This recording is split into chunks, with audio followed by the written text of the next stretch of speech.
Hey guys, what's up? Welcome back to my channel. My name is Julia Alex here on YouTube. Today I'm super excited to come on here and give you guys my review for DC TV's Crisis on Earth X crossover, which was on the CW. And if you don't know much about my channel, then you probably don't know that I am a huge DC TV fan. I love all of the shows that are on the CW, so Arrow, The Flash, Legends. I don't really watch Supergirl, she's not my favorite show, so I don't watch it, but I do know what the heck is going on most of the time there. And then I love Gotham, but Gotham is on Fox, so it's neither here or there. But today we are going to review Crisis on Earth X, so let's get started. So right off the bat, the crossover starts with all our favorite characters deciding whether or not they're going to go to Iris and Barry's wedding.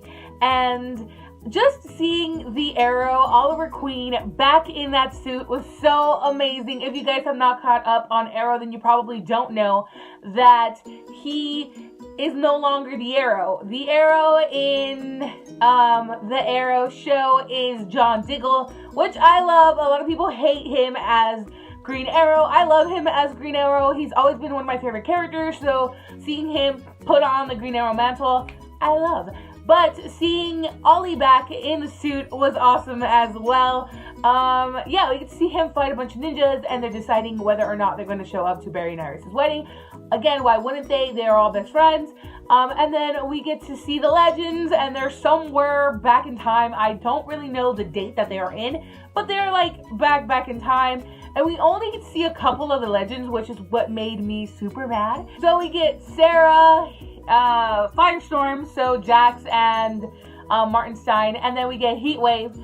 I mean, at least we get Heatwave. He's one of my favorites, but I wanted Ray Palmer. I wanted the Atom to be in the first half of this crossover, but we don't get to see him till the later half, which is so sad because why wouldn't they invite Ray Palmer to the wedding? I don't know. It's weird.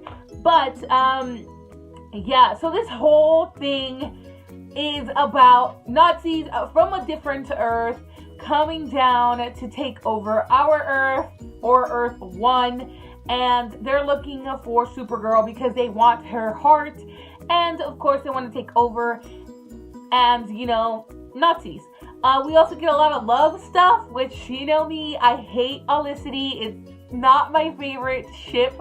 Like, I ship it, but I'm not like, oh my god, Olicity. Like, I don't like Olicity.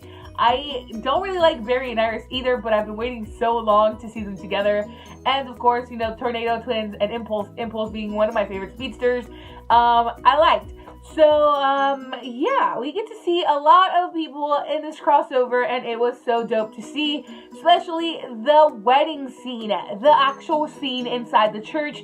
Again, I don't want to spoil anything for you guys, at least not a lot, but I do want to talk about this because it's pretty fucking awesome. Yeah, we get this wedding scene where everyone's coming into the church or whatnot, and then you see Heatwave, and the lady, I guess she's like sitting people down or whatnot. She goes up to him and she's like, are you here for the groom or the bride? And he goes, well, since I've tried to kill the groom more than 3 times, I guess I'll sit in the bride's side. And that was funny, and he sleeps throughout the entire thing, except when they start fighting, which I really like, because I love Heatwave. I think he's so funny. So he's pretty awesome. And then, okay, this is what gets me mad, because I love Kid Flash. He's my second favorite speedster, and there's a scene where he's like trying to like save people, and he does like the spin, catches bullets. He is so cool in that scene, and then they bench him. They bench him for the rest of the thing, and I was so mad. I was like, why are you benching him? He's so fucking amazing. Like, why are you benching Kid Flash? It made me so mad, but nonetheless, that scene that he does and he is in was so freaking awesome. Another really cool player this season, or this year's crossover, is fucking Killer Frost. She has like this ice blade and she's chopping people up. It is awesome. She looks so cool, and just to see Heatwave's reaction to her, I was like, ah, I ship it. They look so cute together. Although they're not really together, but I want that to happen. I ship it really hard. And just him trying to get her to go back into Killer Frost was funny. And then, yeah, there's a lot of fighting. There are a lot of Earth X villains in this crossover. We got Overgirl, the Dark Archer, and Prometheus, and of course the Reverse Flash. And if you don't really know who these people are, they are the bad versions or the opposite versions of Green Arrow, which is Oliver Queen. Supergirl and Prometheus is actually, I don't want to spoil this for you guys, but I feel like I have to talk about it. Prometheus is Tommy fucking Merlin. I was just so happy to see him back on the show. If you guys have not watched the Arrow like at all, then you don't really know this, and you're probably saying like, why is she so excited? But Tommy Merlin is Oliver Queen's best friend in the first season. I think he died in the first season, but it was so cool to see him back, and I was very disappointed in his demise. But yeah, it was so cool to just see the back and forth. They have such great chemistry. They are so amazing. So I was really excited to see that. Yeah, I don't really want to spoil much of it, but I kind of feel like I have to because I want to talk about it. But yeah, I was just so excited to see him back on there.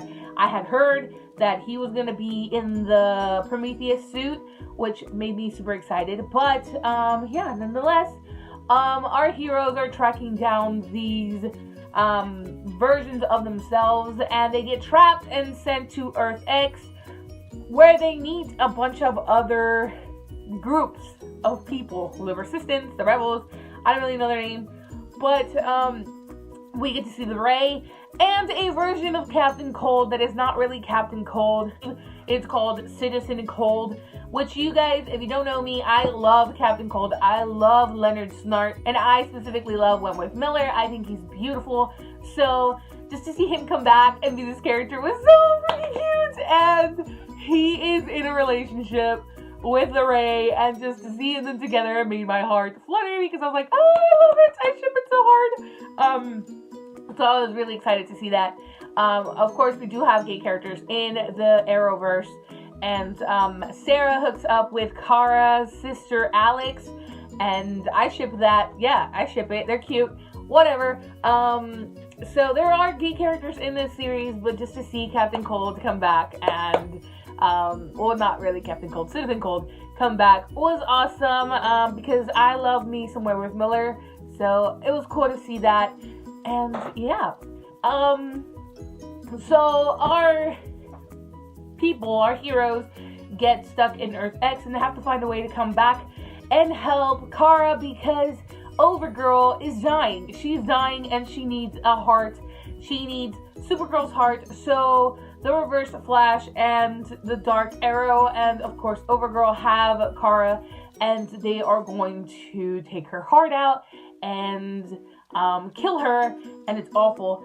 And so here's the thing, I am all about girl power. I'm a huge feminist, and yeah, I love it. I think it's great. It's great how they had Iris and Felicity kind of save her in a sense, which I thought, okay, that's cool. You know, they're unpowered people, and they're kind of just like the tech support, but they're actually helping. I thought that was great. What I didn't really like, though, I don't know, some of the acting was really bad.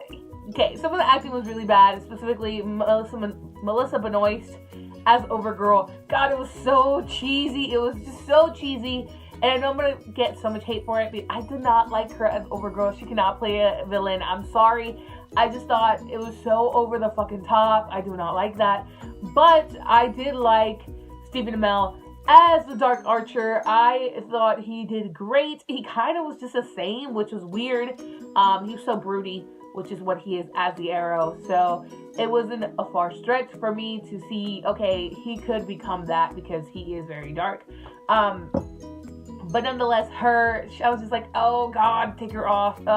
So it was just weird for me. Also, Emily Bett Rickards, she's a great actress. I like who she is as Felicity, but sometimes her delivery is kind of weird to me, and I'm just like, whoa, you know? But she did okay. This crossover, I was just like, there's too much Felicity. It needs to stop. Stop it. Just stop. I don't need to know all of this. Why are we doing this? But it was okay, I guess. One of the things that got me really disappointed, besides the fact that not a lot of legends are in this series, but the fact that Team Arrow got taken down by the Green Archer really fast, that was sad.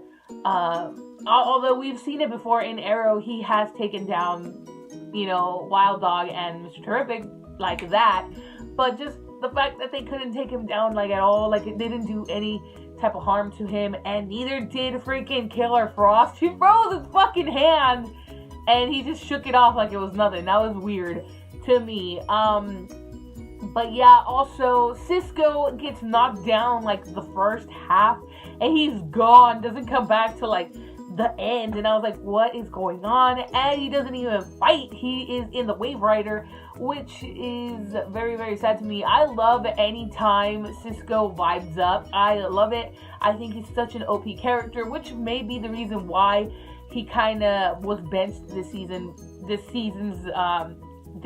crossover.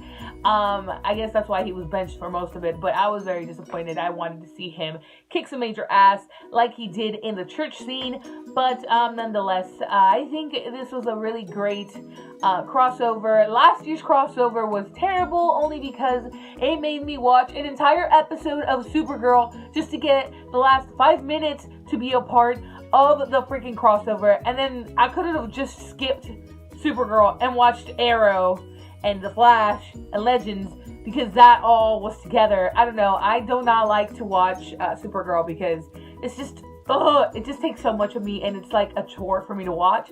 So I don't watch it.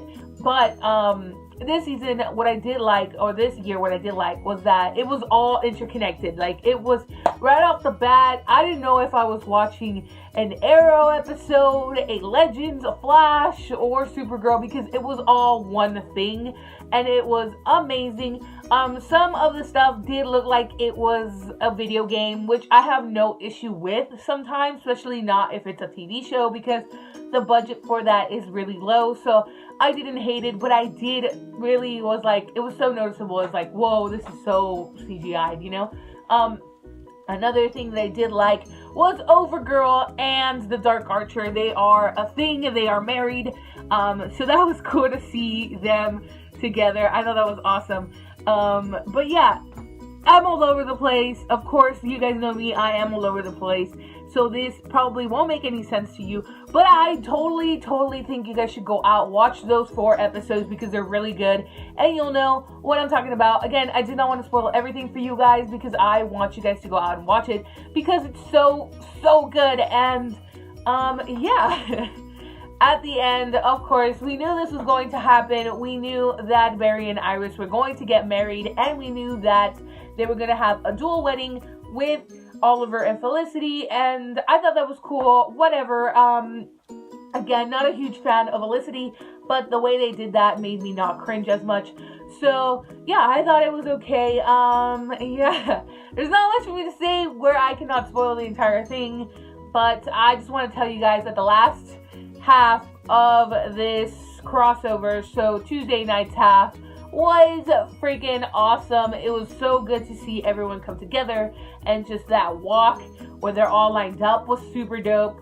And then, there's a lot of funny, it is very funny, there's a lot of funny stuff going on, and yeah, I just want you guys to go watch it because I loved it so much. Yeah, till next time, bye!